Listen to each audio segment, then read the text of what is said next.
This is going to be your weekly soulmate twin flame relationship reading. If it's meant for you, it's meant for you.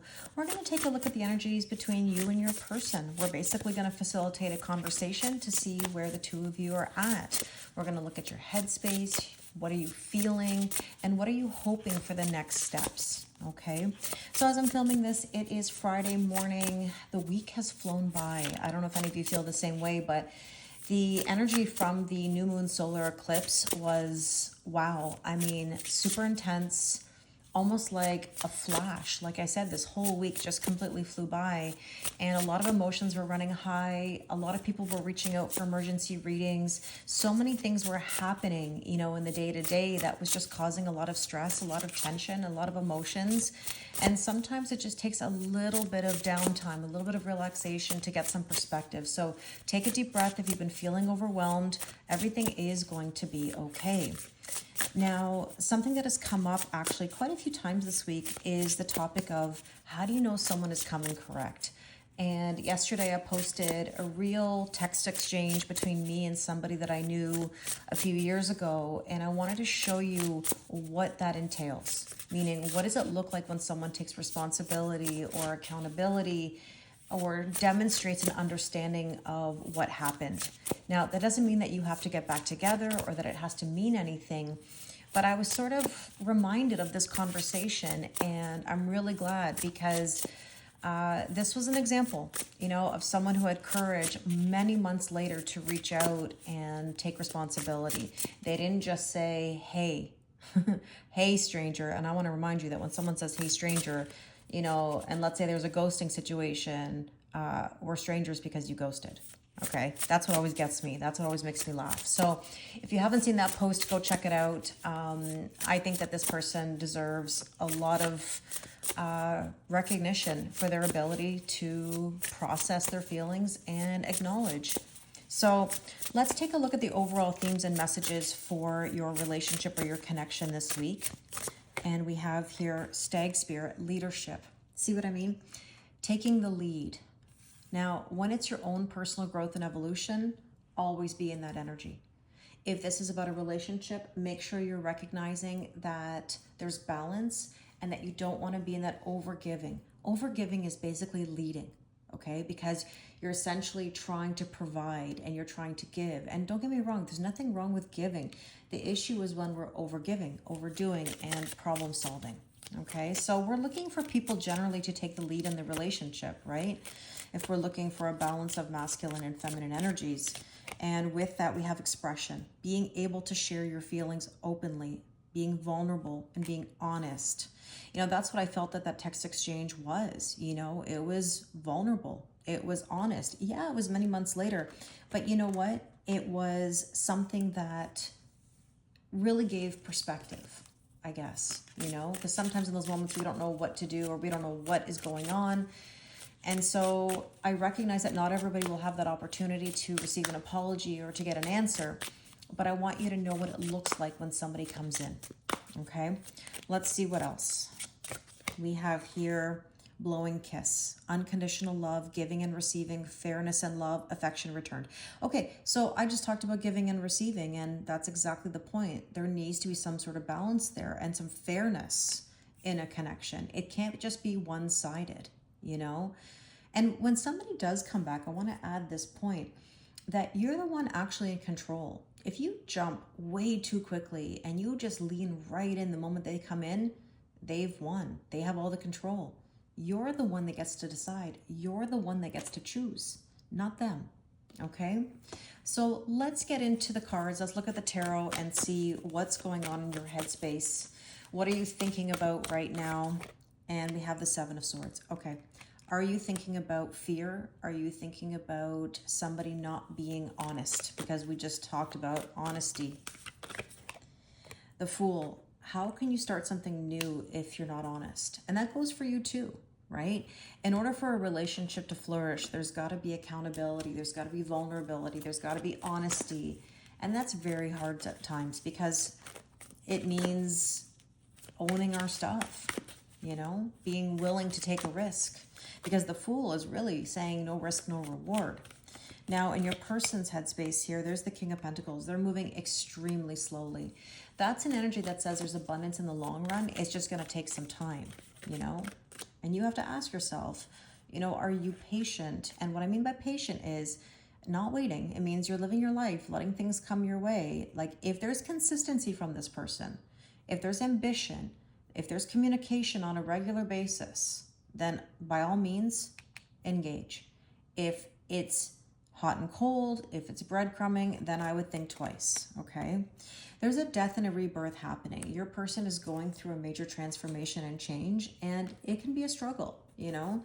That's why they need the patience, or that's why they need you to trust the process and not try to control things. They need you to respect their process. Now, in your heart space, the strength, right? You're trying to find the strength and the courage to move yourself forward. And the High Priestess, you know, you have to be stronger than any of the signs or synchronicities coming through. I hear it so often. Kelly, I see angel numbers all day. I see their birthday everywhere. I see their name on a truck, name on a billboard. I see their car, the color of their car, the make of their car. You know, I get it. I've been there. I've done that.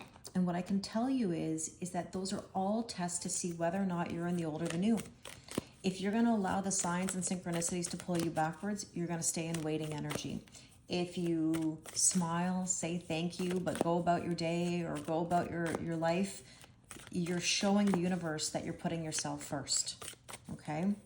Now, in your person's heart space, we have here the Nine of Pentacles. That's about feeling good in your own skin, you know, self-worth, self-value, and self-respect. And I just want to make an observation, and that is essentially on this side here, none of these cards are bad. They're actually really positive, meaning this person is taking their time. They're not rushing anything. They're not worried about anything. I'm not saying they don't have worries in the day-to-day. What I'm saying is they're going through the transformation. They're trying to feel good in their own skin. They want to be a better version. Now, in their mind, it may take longer than what you might think. The Page of Wands says they want to live life. They want to go on an adventure, okay?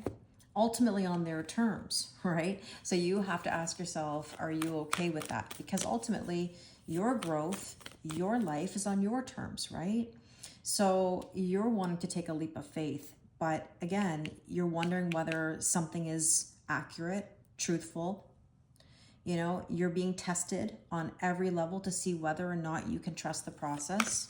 And I told you, I've been there, done that. It's not an easy journey, but it's so worthwhile in the end.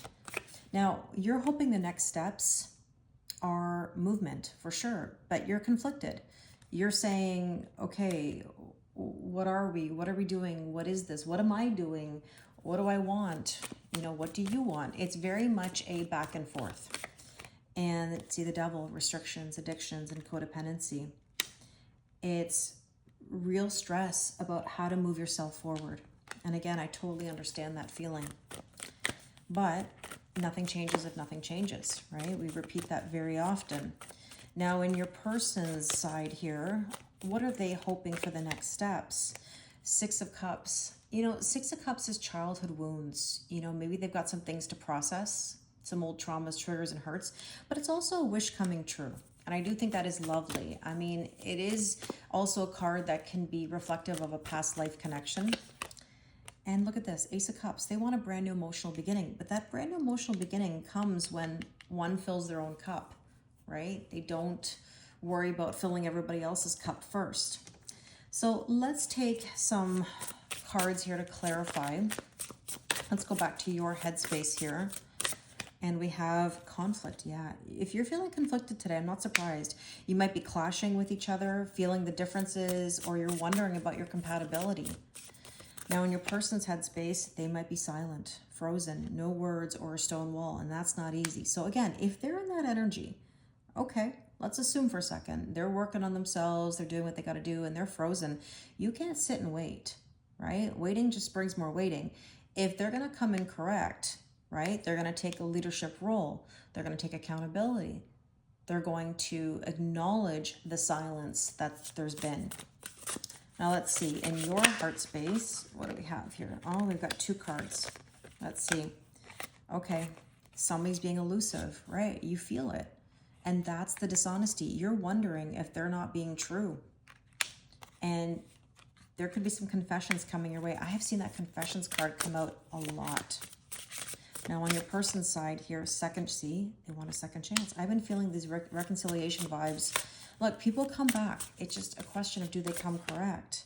See, withdrawn, single, lonely. And sometimes people come back because they are lonely, you know? And again, that's not the way in which we want them to come back. Now, let's take a look at the next steps for you here. See, I told you. See, the thing is that you feel that it's a past life connection, that they know you so intensely, or that there's such a deep connection there. And I believe you that there is. The only thing is, though, is that just because you have a deep connection with someone does not necessarily mean that it's meant to be now or in the future. It could. It all depends on how well you work on yourself and how much you're willing to work through these restrictions, you know? Let's see. On your person's side, mistakes. Yeah, there's been some mistakes.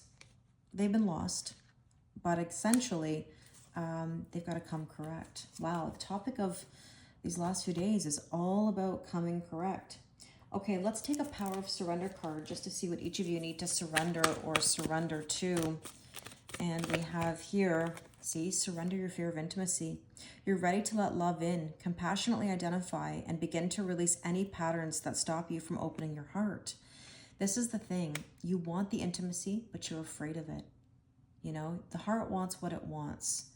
And so therefore that can hold you back. The signs can hold you back, the synchronicities, the angel numbers, whatever you want to call them.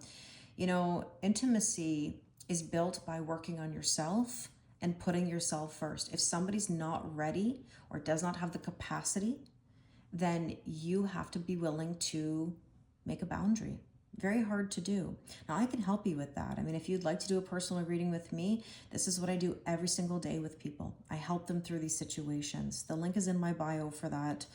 And as always, thank you so much for your kindness and support. It means the world to me. If you could please like this video, comment, or subscribe. It really helps people find my video and helps the algorithm with YouTube. Now, in your person's side here, we have surrender to creativity. Let your imagination soar. Stay open to all creative ideas about how to pursue a dream or solve a problem. You know, your person needs to solve a problem. They need to get creative. And that's why things may be taking their time. They're trying to process. And again, that's why we trust the process and we respect the process. I really hope this resonates with you. If you'd like to discuss this further, I offer you a reading, like I said. Link is in my bio.